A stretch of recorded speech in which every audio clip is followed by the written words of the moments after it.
Are we? Check. 1, 2. 1, 1, 1, 2.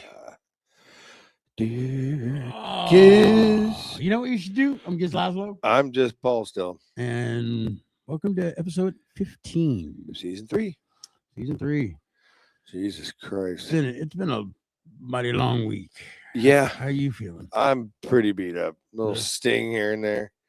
Yeah, people are cheap and fucking angry assholes and whatever. Fuck it. I got a dog. Mm. Hey, if you were a dog, what kind of dog would you be? Chihuahua. I wasn't gonna go there. I was gonna go with those like the black ones, the hairless ones, the Mexican like guardian dogs. No. No, they're dumb as shit, but they're evil I looking. ain't gonna guard shit. I just want to be in someone's arms or purse, Oh my god! like Could you be a pants dog? a pants dog. Yeah, like in some chick's pants. Sure. Why not? Okay, cool. what was it? What was the one broad that was famous? Was it? Paris Hilton. Oh yeah. I said that before. I'm gonna say it again. What? You finally sound like you look. Oh, dude, my voice is fucking crashed. I had a session with my band on Saturday. 3 hours of singing, and I was already sick, and I lasted, and my voice was So as bad as usual. nah, yeah. And then on the way home, it just progressively got worse, and went out with my mom last night for Mother's Day, and just talking, it Screaming just got at her. progressively worse and worse and worse. And then today I woke up and it still hurt. It hurts right here, right where the throat is, Right where? Let me. right where the scrotum is, Yeah. or the uterus. The uterus is your it called? fallopian What is it tube. called? Yeah, there you go. The fallopian tube. The fallopian. The fallopian tube. Fallopian dude. So no guests tonight. Apparently our powers of dialing in are not quite up to snuff, which we got to figure out somehow. Yeah, but in a good way, I'm glad our guest couldn't make it. Today's show is about a band that called No Comment, which they started like in '87. One thing I really didn't know until I was researching this week was they were called Nothing Matters. And the band only lasted to '93, but it was always 4 members, and it was the original 4 members. They did, maybe 4 or 7 inches, but their songs were 30 seconds. Oh yeah. So like they had, like a full length worth of songs on a 7-inch. Okay. So 6 songs on one side, 6 songs on the other Jesus side. Christ. But they were great songs, great guys. Vince passed away a few years ago. He was the bass player, and Brent unfortunately passed away this week. And he was the guitar player and songwriter and lyricist, and just the heart behind the band. And I mentioned it on Facebook earlier this week that I got to meet them, and I believe it was '89. At the country club. I saw them with the Grimm. I met them the day that I met Lewis. Wait, Grimm or the Grimm? The Grimm. Okay.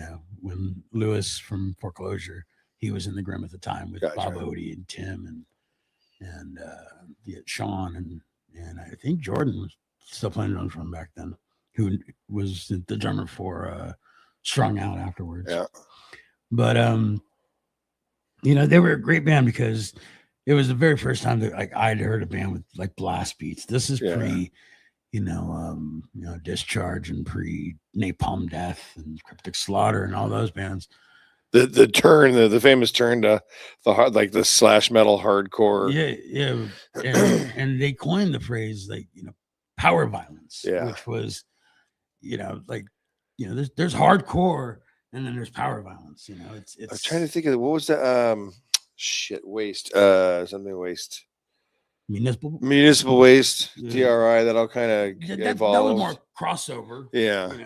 Like the metal punk, which with power violence, it was just like, I don't know. There was is it the mentality, the heart you know, Is it just unchecked anger and rage? Yeah, it's the attitude behind the musicianship and writing, I believe, too.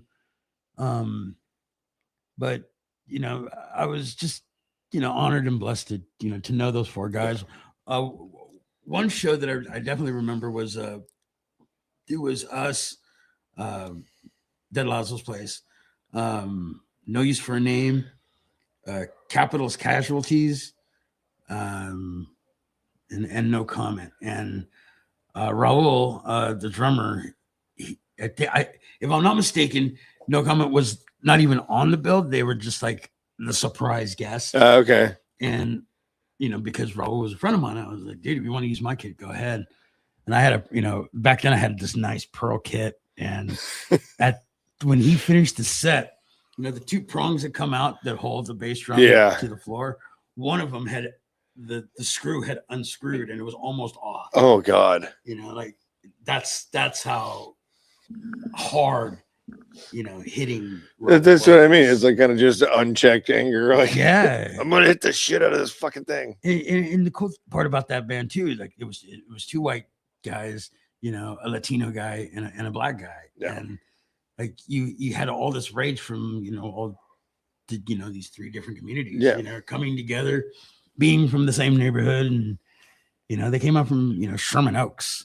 Well, of all places, that doesn't sound horrible. That's the birthplace of fucking power violence is Sherman Oaks, and they were on Slap-a-Ham Records, and Downsided, I think it was the album on Slap-a-Ham, and it was a great record. I mean, again, if you haven't heard No Comment, you got it. Check them out because it's not what you expect. Like I think I'm at the age where I don't expect things anymore. I go, well, let's just see. Yeah, but even back then, like in '89, they've been around since '87. Oh. I got 2 years into it is when I got into them, and I saw them once and I was just like, I want to see them again. Yeah. And I got to see them a few times, and then like I said, by '93 they were done. Yeah. And they weren't one of those bands where like, we'll reunite, or we'll do this. No, like stadium tour kind of. I mean, I don't think Brett ever did anything else. I can't remember if Vince ever did anything else. I know Raul went on. Maybe he was in a couple of the Tormentor, type of the metal bands in the Latino East LA metal scene, I think is where he went to. And then Andy, he went on to Man is the Bastard. Oh, wow. What else was he in? It's in your phone, apparently. He was in, well, I was actually in a band with him too, called Secret Life of a Dead Man, which became Dead Man's Life.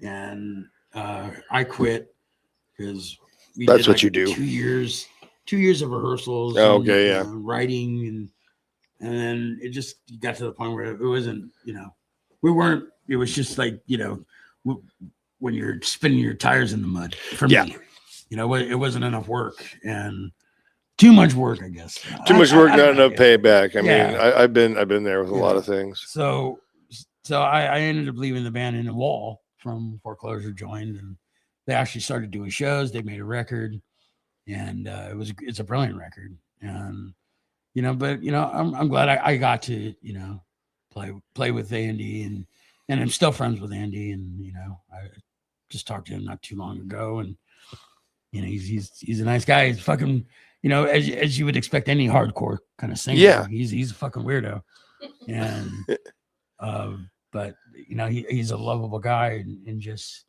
the influence behind him, the legacy that sure he has is fucking is great. It's like he's played with so many men. Most recently, I think it's a Bastard Collective, which is members of Man is the Bastard and some other bands, but it's like you said earlier, it's kind of it's a fun evolution to watch and discharge their sound, kind of thing. It was a fun evolution to be like not involved in, obviously, but to watch and to to witness and to just sort of see what it looked like. You know, I mean, it's like, wait a minute, what the fuck is this? It's like metal shit. I remember hashers. Yeah. Hashers. Hashers. Wow, I haven't heard that term in a long Fucking time. hashers. Hashers. What else did they call it? Well, hashers, hashins. There was something like long hairs. I don't remember. That was fucking 30 something years ago plus. God, I fucking hate saying that out loud. I am feeling my age. I mentioned it. I've been mentioning it throughout the week that, since I turned 55 a few weeks ago, and the shows that Johnny and I played last weekend, my throat's starting to hurt. My body's hurting a little bit more. I'm sleeping a lot more, which is weird. But I haven't had a drink in well over 7-8 days now. Nice. I've had 3 cigarettes in that amount of time. That's good for you. And I was like, I'm gonna go for 6 months without drinking. I like it. Just to maybe see how the body reacts to it. I mean, I did the 3 months, and I gotta say, I felt a lot different mentally. Like your brain fog goes away. You kind of come back online. I felt a lot of calm. Like I didn't feel like I had to react. And I think that is, the mental health stuff we talk about. Like when you're drinking to the level that I was anyway, you're covering up for something that wants to come out anyways. So you're actually amplifying it. And then you go harder to try and cover up for it again. And it becomes cyclical, and it's just really fucking unhealthy. Yeah. I mean, for me, I think, I have an uncle who's, knocking on heaven's door right now. And, dealing with a cousin who's, has some family issues, and a lot of, Rodney from D-Cry passed away also this week. And, he was a good friend. I'm starting to deal with it in a different way. Yeah. Yes, death doesn't stop, but, it's starting to affect me how it affected me years ago. Right. So I'm taking it personally again. Yeah. And I think the only way that I can deal with it is I don't want to deal with it the way I did, and especially with the shows that we've had with, discussing, I kind of feel like we have a responsibility to be honest about it. Yeah. And I again, I've said many times, I don't hide from, what I'm feeling. I'm glad I have friends like you. Same here. That I can, I've never been scared to tell people how I feel. It's like, fuck yeah, I'm feeling shitty. I want to kill myself. Yeah. Fuck. I don't give a fuck if it scares you. I'm going to be honest with you. Well, yeah, that's how I'm doing. Yeah, exactly. And that's, that responsibility to listen to people and to hear them out. And I mean, and sometimes it's as simple as fuck, I woke up on the wrong side of the bed, but it's real. It is. And I'm noticing that, I'm starting to feel the way that I used to. Yeah. And it's not that it's scaring me, because it doesn't scare me, but it's just like, I need to deal with it. And I think for the time being, and I'm not, I again, I want to be honest with people where, some people say, well, I'm going to stop drinking because it's controlling my life. And, I'm going all in and not drinking again. That's not me. I love drinking. Yeah. It's not, I don't drink to cover anything. I drink to have fun. And, and sometimes I drink just to open my mouth, to tell people how I fucking feel about them, you're a piece of shit. Well, that's something you're good at. Yeah. And sometimes I don't need alcohol for that, but I'm not a quitter. And that sounds stupid. Yeah, I know. Especially when it comes to alcohol or drugs. Yeah. But, but I do enjoy drinking. I have, many friends that, I've drank my whole life with, and, and we don't ever plan on quitting, but I just I need a break. Yeah. And again, the wake up call, every once in a while, I did the 3 month thing, and beer tastes a little bit better now. Having a Guinness tastes a lot better than it did when I didn't taste it at all, because I was just hammering shit down. Once you learn how to drink whiskey like people drink beer. I feel bad because when I went to transplants, Matt gave us a growler, Uh-huh. and I was going to bring it today, but I knew if I brought it, Yeah. like, all right, well, let's have a toast and this and that. Yeah, don't always have to. It can just be. But I'll bring it next week and we'll put it in the fridge and get Eric drunk and like let him talk. Yeah. Well, he needs to drink because that's another thing when you drink Michelob Ultra Oh, and just Puro Oro, that's so white, right? But when you drink Michelob Ultra, that's not beer. That's just, it's just an excuse to get alcohol in your body. Yeah, not even by large doses. Just proxy. Well, I don't know. I just here we are. We have a little bit of a forum where we can be honest and discuss what what we do, and just the whole losing people is starting to affect me. So we are at that age as well. You know, I mean, and like some people, like I had a friend pass away a few weeks ago. I had 3 people die in 1 week, and one of them was just completely unexpected. His nervous system just went, nope, that's it. Another guy fell off a mountain while hiking, and the other one had a massive heart attack after a cannonball into a pool. Like those are things you can't plan for. Like, well, fuck. Like, I mean, these guys weren't depressed alcoholics and being weird. They just died. Yeah. So that's going to be a factor in life for the rest of our lives, which hopefully isn't that much fucking longer. Yeah.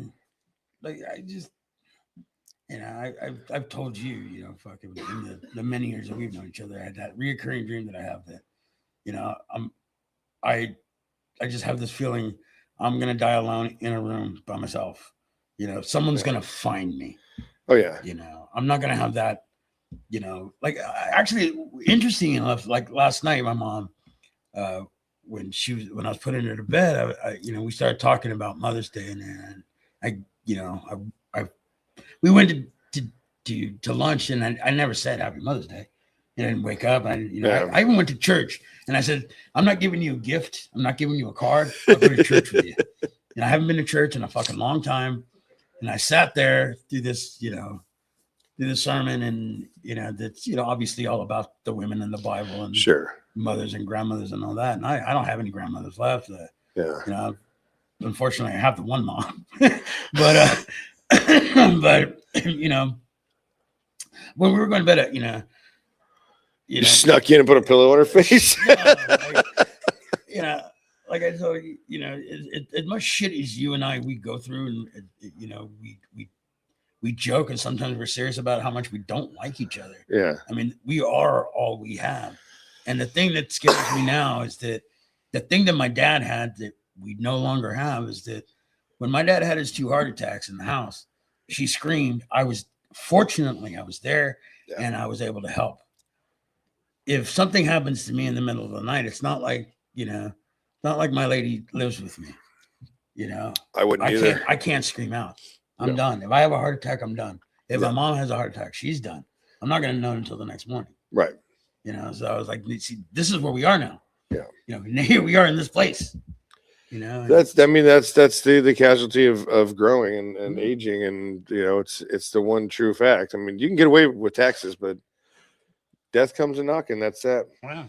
It's like you can't go, hey, can you come back tomorrow? Let's try that again. Yeah. I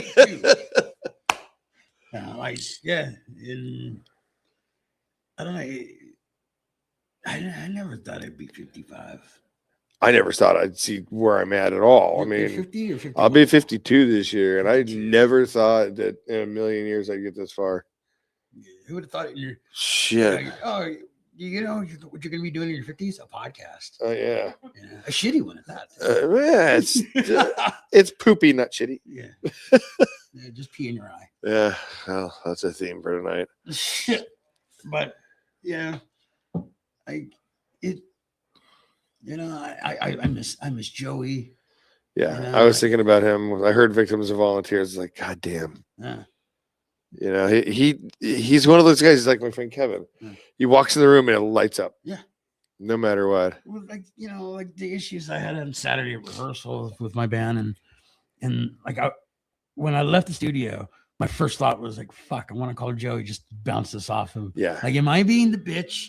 Am I being the bitch? Yeah. Am I taking this too personal? Am I overthinking this or not thinking enough about it? You know, like he was always the common sense guy. Yeah. You know, and like would either knock me in line or tell me, yeah, you're right. So fight for it. You know, Yeah. and at this point, I you know, do I have the fight left in me? Do I?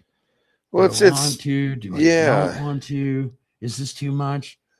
You know, for a band that they just wanted to experiment and just do something and call it quits, and then we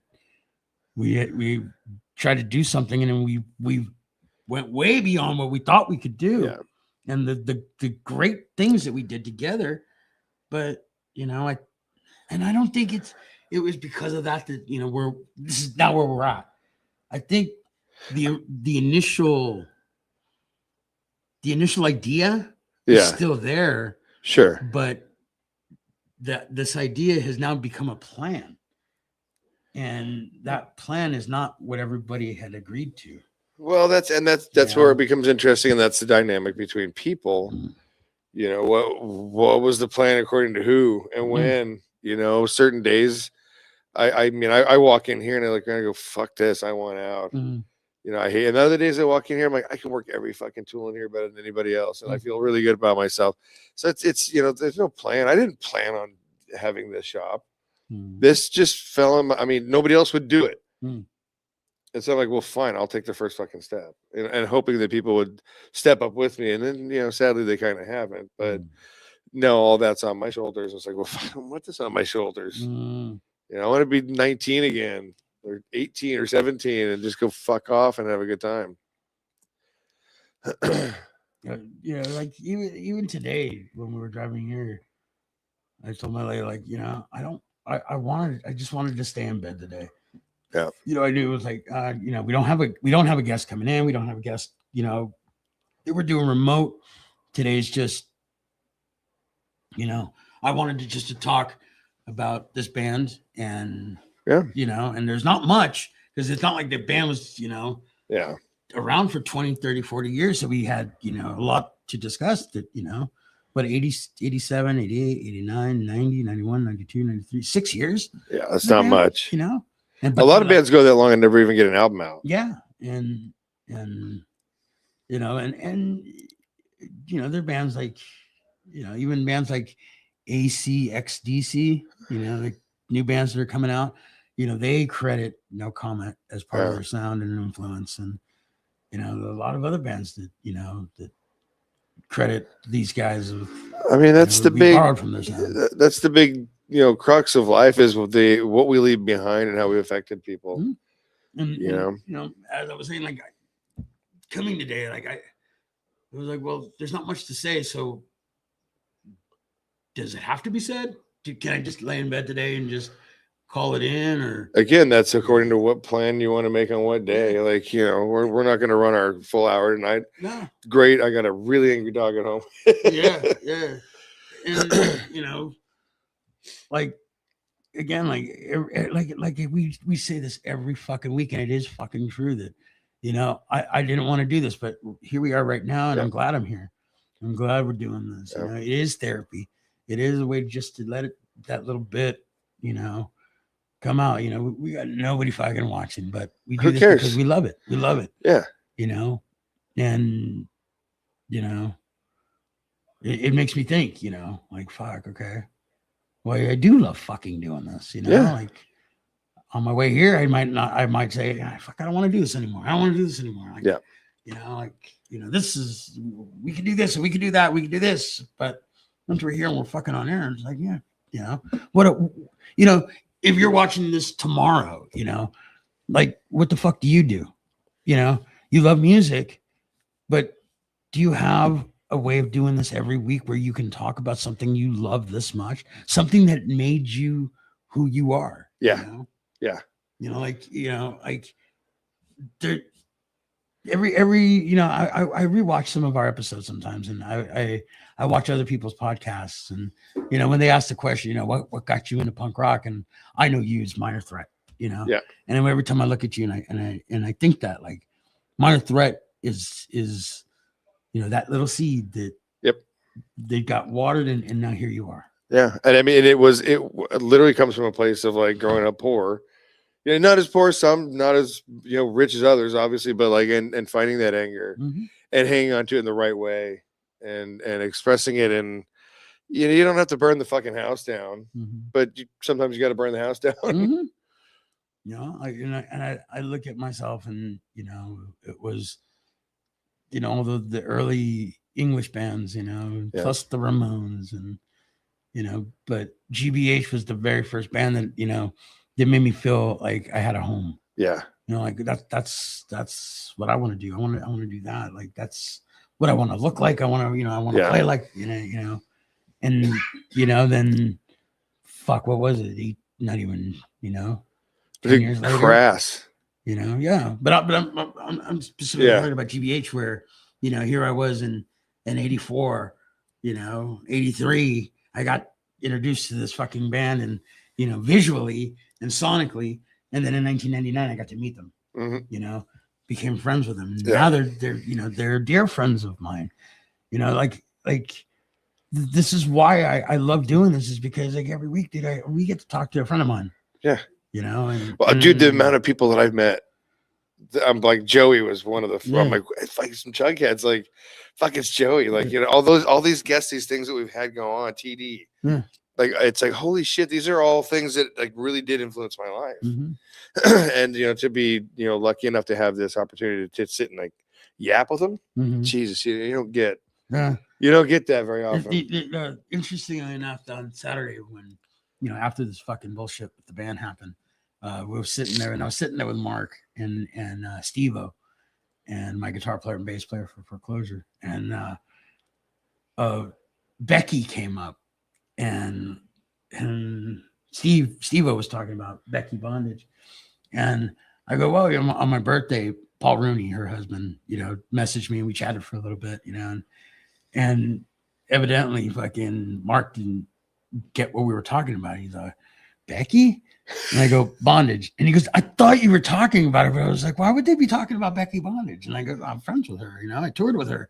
And he's like, really? And like, it was really cool because, again, we go back to 1999. Like, that was the year that I got to meet all my fucking heroes, I got to play drums for the UK subs. I got to meet John Kastner that year. Right. I got to meet, Jock that year and became like friends with them. Like, not just like, I'm friends on them on Facebook. Yeah, but you can pick up the phone and call. Yes, like I have their fucking phone numbers, and especially around the holidays, we all, it's almost like a reunion, and you send a message and you make a phone call and, maybe it's 5 minutes, maybe it's an hour. Yeah. But I get to, I know that all these people I fucking grew up listening to, I fucking know. Yeah. It's fucking weird. And still, like, I'm living it and I'm thinking, what is this a fucking dream? Like, joke's on you, buddy. Yeah. And then again, like, there are people who ask me, why do you even fucking do your fucking show? Like, nobody fucking watches. We got one person. Oh yeah. That person's fucking I wish better. we could see who. I know, that'd be great. But but like, this is why I fucking do it. Is because, once again, this isn't to feed Danny Santos. I love you. I love you, brother. Like, this is why I love doing the shows, because it's not about me. It's not about you. I want to tell our friends stories. Yeah. Today, if we could have Brett here, we would have Brett here. Yeah. If Andy was, willing and able, because some people can't do this. Some people can't talk into a microphone. They can scream and yell and sing into a microphone, but they can't speak into one. No, it's actually really difficult for people to do. I mean, I wouldn't say I was nervous about this. I still get nervous about singing into a microphone, but actually speaking to a microphone, it feels kind of natural once it happens. It's like, oh yeah, there's that thing. Like that's interesting. We should talk about that. Like, I know a lot of guys that are singers in bands that are great. That hey, how's everybody doing tonight? Yeah, blah blah blah. This song's called blah. But then you sit them down. Yeah, sit them down and hey, so what was your first band? About the Luckily, we haven't had a lot of those. I mean, but we have had people come in have had and that, said, yeah. like, dude, I'm gonna be shitty. Uh-huh. Shitty, but I think it's me being here next to them. Yeah. Okay, I'm comfortable because that's my friend. Yeah. And then there's this guy that I really don't know, but I kind of know because I've seen a little bit of the show. And then you're not as much of an asshole that you are. I try not to be as much of a cunt. You are very personable. You within 2 minutes you feel you're an old soul. Yeah. You're an old friend. I've said that to a lot of people. It's like, how did we become old friends so fast? Yes. Yeah. Like, come on, Tom from Wagemaker. He's down the street. He's a homie. Like, that guy's a dude. Like, dude, that night, I met him at New Endell. I was like, dude, within 2, 3, 4 minutes, dude, he was me faint. He's just a gentle, wonderful soul. Yeah, again, here it goes back to this is why we do this show. Yeah, and if you don't get it, that's your fucking thing. I really don't fucking care. You don't have to watch it. Like, oh, well, why don't you get a new fucking set? Well, when we're ready, we'll have it. Yeah. Well, why don't you get this? Well, what are you fucking doing? Yeah. Send us the money. You want to come in here and fucking, bark some orders and fucking sit down and fucking. Good luck with that. Like, come on, fucking down. I really don't fucking care what you fucking think. Again, going back to my cousin, having issues with her family, and her dad's about to move on. Yeah. And her family's like, we don't want you here, blah blah blah. You're not welcome. This and that and the other thing. Fuck them. Yeah, it's your dad. Great. Fucking congratulations. Door and hold your dad's hand and say goodbye. Yeah. No one can take that fucking away from you. That's how we are with this fucking show and who we are, people. Fuck you. You don't like me, dude. I've been told. Congratulations, get in line. Worse by better. Yeah. I really don't fucking give two shits about what fucking people think. And that you can't. Where did we get that attitude from? From fucking being in punk rock. Yeah. From being punk rockers. From being punks. Like that. Yeah, fuck you. I fucking fuck you. I really don't give two fucks. Like, you think you can do better? Fucking do your own thing. You know what you should do? Get your own show. Like fucking fuck you. We should have like a Gizz rant alarm. Like we said, we got today. We got like half hour, 40 minutes into us, and then you got to go home, and I got to go home, but like today was just to. I think today was a good day. Just get together, just you and I. Yeah, just tie some things together and refocus them. Yep. What we can do, what we want to do, and it's not like we're like I get we get these messages and shit on our fucking pages, and I read them, and I share a lot with you. Yeah. There's some shit that I don't share with you because it's like, who cares? If I don't give a fuck, I know he's not going to give a fuck. Nope. Wait, careful. Yeah. Oh shit. Forgot about that. That'll be our next show. Oh God, I wish. It's funny because it's like how we got the name of our show. This one guy used to come to all these Lazlo shows. And at the end of every show, dude, you know what you should do? You know what you should do? You know what you should do? And it was always a cover song. It wasn't like anything original. Right. Like, Canned Heat. Oh God. All these weird fucking bands, like Credence. Fucking dude. Those are weird bands. They're just low hanging fruit. Yeah, and then finally, a few years into it, you should do. Start your own fucking band. Yeah. And dude, he never came back to a show after that. Good. It's like. And that man is Eddie Vedder. Yeah. He went on to start Pearl Jam. Yeah. Look at him now. He still can't get Ticketmaster prices. Oh God, no. But yeah. To Danny and everybody's gonna watch the show during the week. It's like it doesn't even have to be a fucking podcast, but whatever it is in your fucking own life. Like if you truly want something, fucking do it. Commit. Yeah, and do it. Have fun. Like again, that's what life is fucking all about. Have fun. you know, and it's something that I think both of us, we never fully realize until we're here and Mindy tells us, yeah, hey, 2-minute warning. Yeah. You know, so it's like, oh shit, no, it's time to get down to business. And yep. And we sit down behind these microphones and we do what we love to do. And then we become the dynamic. Never mind. The Doom-matic. The Doom-matic. But, you know, we do this every fucking Monday, you know, and we do it because we love it, you know. Oh, 2 people. Oh, we're starting to spread. Does that count as double digits? That's 2 ones. Yeah.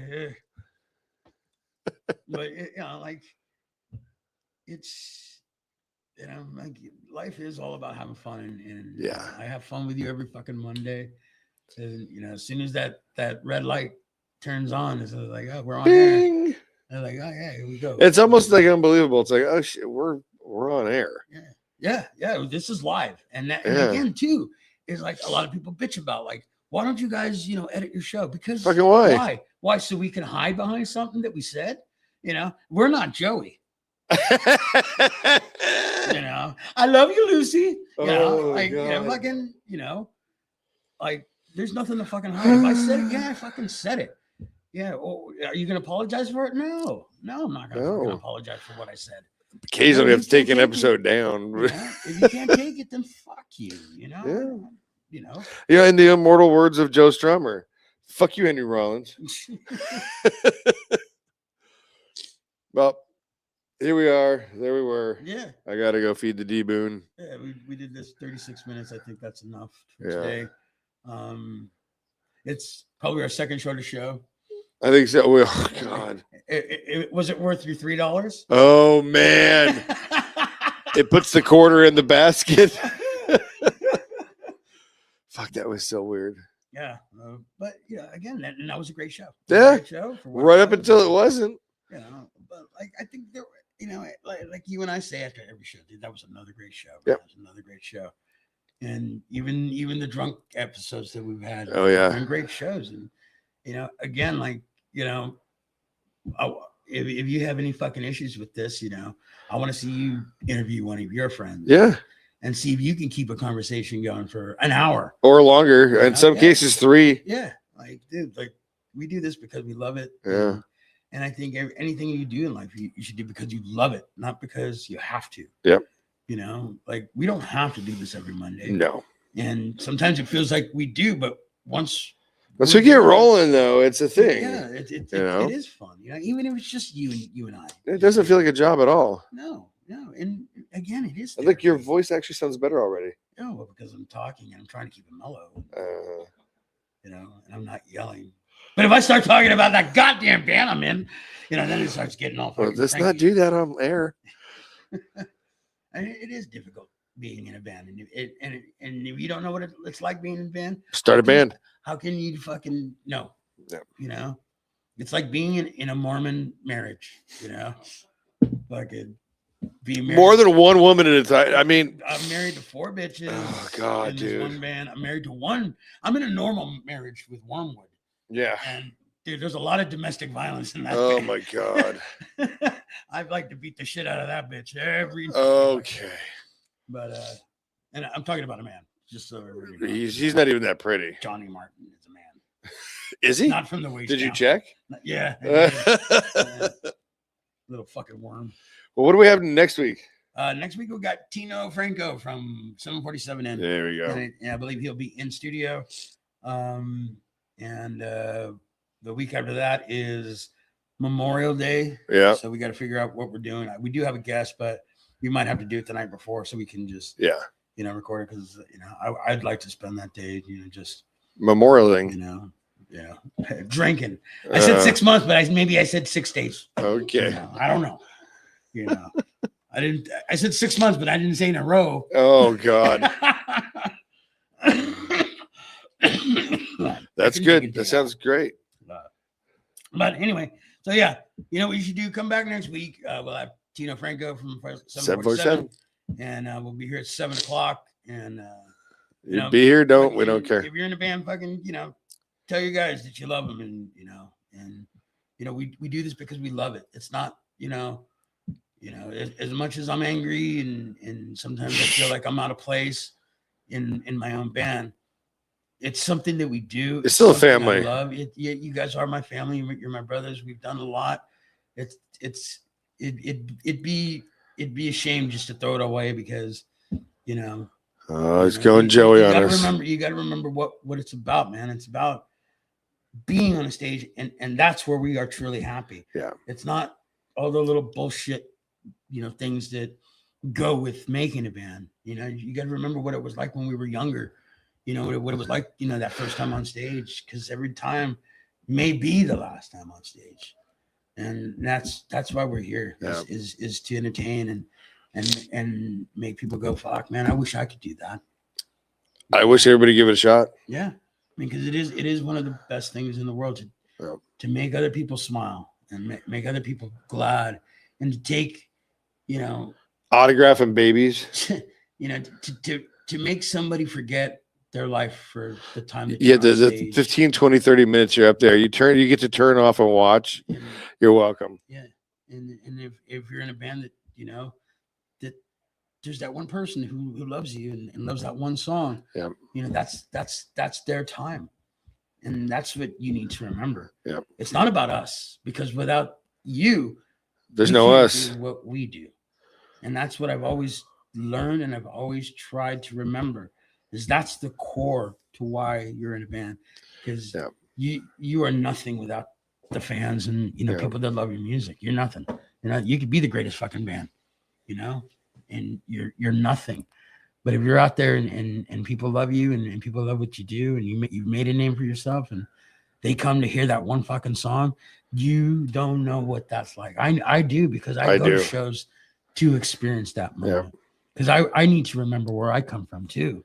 Yep. It's not always about me. I may act like that all the time and say it out loud a lot, but it truly isn't, man. Like, when I need to remember where I come from, I put on the Doughboys, I put on Sam I Am, I put on Leatherface and Snuff, and I listen to the bands that I grew up that made me love, to do what I truly am on this earth to do, and that's to entertain and make people feel, that they have a place, that they have a community, that they have a home.